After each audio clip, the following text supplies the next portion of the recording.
آج پیغمبر کے بعد پیغمبر کے وارث کون ہیں؟ علماء. حدیث میں آتا ہے العلماء ورثۃ الانبیاء. تو یاد رکھو جیسے پیغمبر کی دعوت کو ٹھکرانا ہلکا نہیں ہے, اسی طرح پیغمبر کا جو برحق وارث ہوگا وہ اگر آپ کو کوئی حق بات بتا رہا ہے, اللہ کی طرف بلا رہا ہے, اس کی دعوت کو ٹھکرانے کو بھی ہلکا مت سمجھا کرو. لوگ کہتے ہیں مولوی کہتے ہیں سود حرام ہے, بینک کی جاب چھوڑ دو, بہنوں کو وراثت دے دو, اور جناب کیا ہے وہ یہ جو ہے وہی وہ کہہ رہا ہے, اشارہ کر رہا ہے وہاں سے, یہ بچہ کہہ رہا ہے,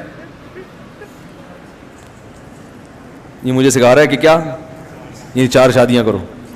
تو وہ 4 نہ بھی کرو, طلاق یافتہ بیوہ عورتوں کو سہارا دو, ٹھیک ہے نا.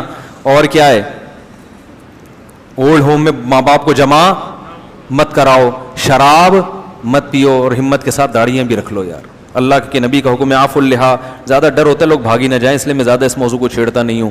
تو یہ سارے احکامات ہیں. تو یہ مولوی کی اپنی دعوت نہیں ہے, وہ پیغمبر کی دعوت کو آپ تک ٹرانسفر کر رہا ہے.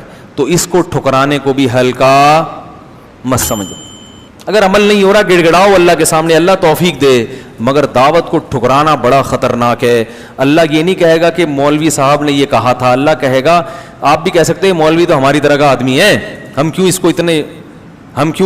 کو کیوں مانے ہم.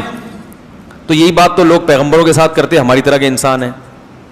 تو بھائی پیغمبر نے کیا کہا, دعوت دیکھو میری دعوت کیا دے رہا ہوں. اور پیغمبر تو کم از کم اتنا اہتمام تھا کہ پیغمبر جو دعوت دے رہے ہیں اس کی مخالفت نہیں. لیکن علماء میں اس بات کا امکان ہے کہ جس چیز کی طرف دعوت دے رہے ہوں اس پر عمل نہ کر رہے ہوں, اس کا امکان ہے, کیونکہ اللہ نے پیغمبروں کی حفاظت کا وعدہ کیا ہے, ہر مولانا کی حفاظت کا اللہ نے وعدہ نہیں کیا. البتہ علماء گمراہی پہ جمع ہو جائیں یہ نہیں ہو سکتا, سارے خراب ہو جائیں یہ نہیں ہو سکتا. تو آپ کو یہ نہیں دیکھنا ہے کہ بلانے والے کی شخصیت کون ہے, یہ دیکھنا ہے کہ بلا کس کی طرف رہا ہے. اللہ کی طرف بلا رہا ہے تو اس کی دعوت کو ٹھکرا نہیں سکتے آپ. یہ تبلیغ والے جو آتے ہیں نا دروازہ بجا کے کہتے ہیں ہمارے اندر دین آ جائے, تو لوگ سب سے ہلکی دعوت اس کو سمجھتے ہیں. اللہ کے ترازو میں سب سے بھاری دعوت یہ. آپ کے گھر پولیو کے قطرے والے بھی آتے ہیں, بچوں کو پولیو پلانا ہے, وہ بھی دعوت دیتے ہیں آپ کو, نہیں پلاؤ گے تو پولیس آ جائے گی تھوڑی دیر میں. آپ کے گھر میں پیپسی والے بھی آتے ہوں گے, بھائی 4 پیپسی پر 1 فری آج کل پیکج چل رہا ہے, بتائیں کتنی پیپسی چاہیے. برگر والے بھی آتے ہیں, پیزا والے بھی, بھائی یہ دیکھیں یہ برگر ہمارے ہاں یہ پروڈکٹ ہے. ایک دفعہ میں نے فون کر کے منگوا لیا تھا, صرف برگر تھا وہ, اس کے اندر 1-2 فارمیلٹی کے لیے چپس کے ساشے رکھے ہوئے تھے. تو خیر آتی ہیں کمپنیاں کہ یہ منگوائیں تو اس میں 4 پہ 1 فری, اس طرح کے پیکج ہوتے ہیں نا. آپ سنتے ہیں یار, سن تو لو کیا کہہ رہا ہے, ہو سکتا ہے کوئی فائدے کی بات ہو, کارڈ لے کے رکھ تو لیتے ہیں آپ. ہوتا ہے نا, صرف بیچنے آتی ہیں خواتین, دیکھا ہوگا آپ نے کہ یہ کمپنی ہے, یہ صرف ہے ہمارا, دکان سے لیں گے اتنے کا ملے گا, ہم سستے میں بیچ رہی ہیں.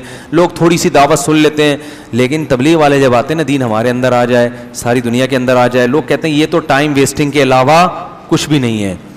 تو بھائی یہ وہ چیز ہے جس کا آخرت میں کیا ہوگا, پیپسی کا سوال نہیں ہوگا. اللہ کہے گا کہ میرے لیے کتنا ٹائم دیا تو نے, اس کو ہلکا مت سمجھا کرو, اس دعوت کو سن لیا کرو. میرے والد صاحب ایک بات کہتے تھے, جس نے حق بات سننے کا اپنے اندر تحمل پیدا کر لیا, اتنی برداشت پیدا کر لی کہ صرف سن لے, اللہ عمل کی خود بخود توفیق دے دیتے ہیں اس کو. جو بد عمل لوگ ہوتے ہیں نا, وہ سننا ہی گوارا نہیں کرتے, کہتے ہیں بند کرو بیان مولانا صاحب کیا لگایا ہوا ہے, وہ لگاؤ اس کو کوئی گانا لگاؤ ٹائٹ سا, نہیں تو رمضان چل رہا ہے تو قوالی لگا دو, ہیں رمضان چل رہا ہے تو کیا لگا دو, وہ ایک ہی چیز ہے, وہ گانا ہے وہ قوالی, مقصد اس میں بھی تھرکنا, اس میں الگ اسٹائل میں تھرکنا ہے. اس میں لمبے لمبے بال ہوتے ہیں, منہ میں پان ہوتا ہے, اور گول گول پیٹ ہوتے ہیں, توندے ہوتے ہیں, یہ الگ ذائقہ ہے بھائی اس کا.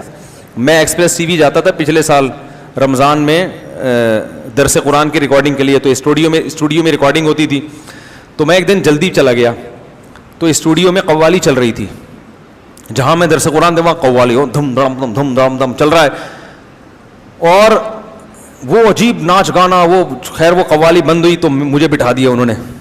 اب ہم ٹوپی پگڑی پہن کے بیٹھے, تو جتنے قوالی سن رہے تھے نا وہی ٹوپیاں پہن کے درس قرآن سننے کے لیے بیٹھ گئے. اڑی میں نے کہا یہ کیا ہے یار, ابھی یہ تھرک رہے تھے, ابھی کہہ رہے بھائی پروگرام یہ چل رہا ہے, اب تو سیزن کے حساب سے چلتے ہیں. کس کے حساب سے؟ بھائی پروگرام کے حساب سے چلتے ہیں. وہ سارے صوفی بن کے بیٹھے ہوئے ہیں, تو ان میں ایک پہ بڑا اثر ہو گیا تھا. جب میں درس دیتا تھا تو وہ بڑا روتا تھا, اور پھر اس نے مجھ سے رابطہ بھی کیا. میں نے کہا چلو ایک کو تو اللہ نے ہدایت دی, وہ اس نے کبھی بیچارے نے سنا ہی نہیں قرآن, تو اس پہ اثر ہو گیا تھا کافی, پتہ نہیں شارٹ ہو گیا مارکیٹ سے, تو اللہ کرے نیک بن گیا ہو. تو سب سے جو بڑی دعوت ہے نا اللہ کی نظر میں, وہ دعوت ہے جو لوگوں کو اللہ کی طرف بلائے. ومن احسن قولا ممن دعا الی اللہ, اللہ فرماتے ہیں اس سے اچھی بات کسی کی ہو ہی نہیں سکتی جو لوگوں کو اللہ کی طرف